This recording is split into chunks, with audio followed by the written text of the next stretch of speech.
Hi, welcome back to Unit 4. This is Section 4, Lesson 1, and the second video for this lesson. This is Ms. Clemens-Brenton, and in this video we'll solve some problems involving the surface area of triangular prisms. Example 1.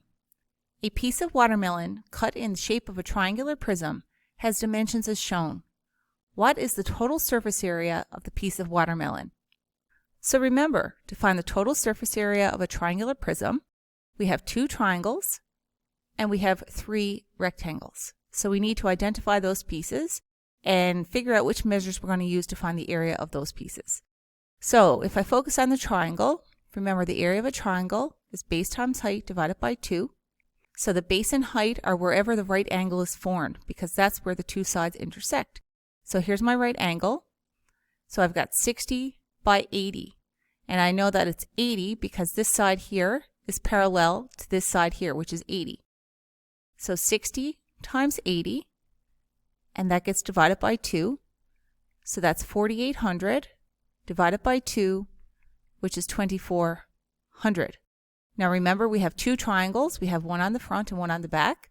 So I multiply that by 2, and we're back to 4,800, and that's millimeters squared. So then I have a rectangle here on the side, and this rectangle is 50 by 80. So I'll write those in, and remember to find the area of a rectangle. It's length times width.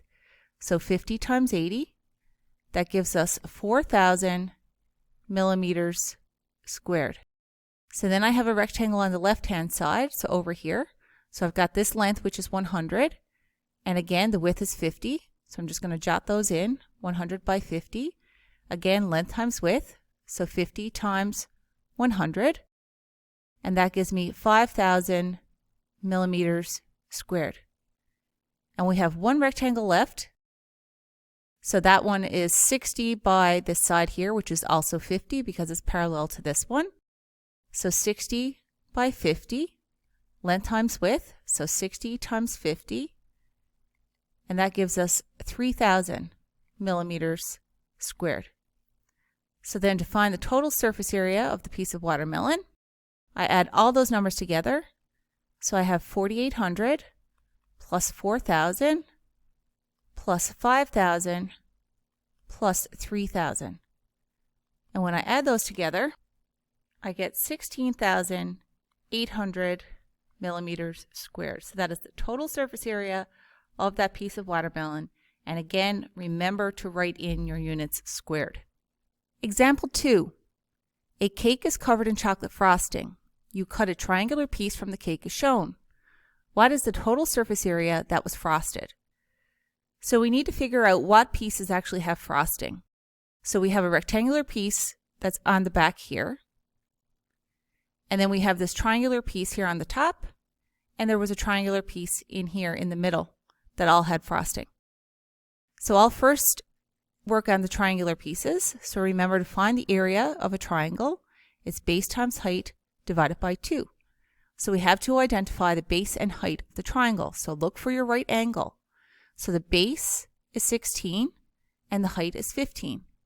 So 16 times 15 divided by 2, that gives me 240 divided by 2, which is 120 centimeters squared. So we have that triangle on the top. We also have an identical triangle right in the middle. So I'm going to multiply that by 2 because there's two triangles. And that gives me 240 centimeters squared. So now I have the piece on the back of the cake. So I have that rectangular piece. And remember, a rectangle is length times width. So we have this side here, which is 16. And then we have this side here, which is 12, because this is parallel to this over here. So I'll write in 12. So 16 by 12. So length times width, 16 times 12 is 192 centimeters squared.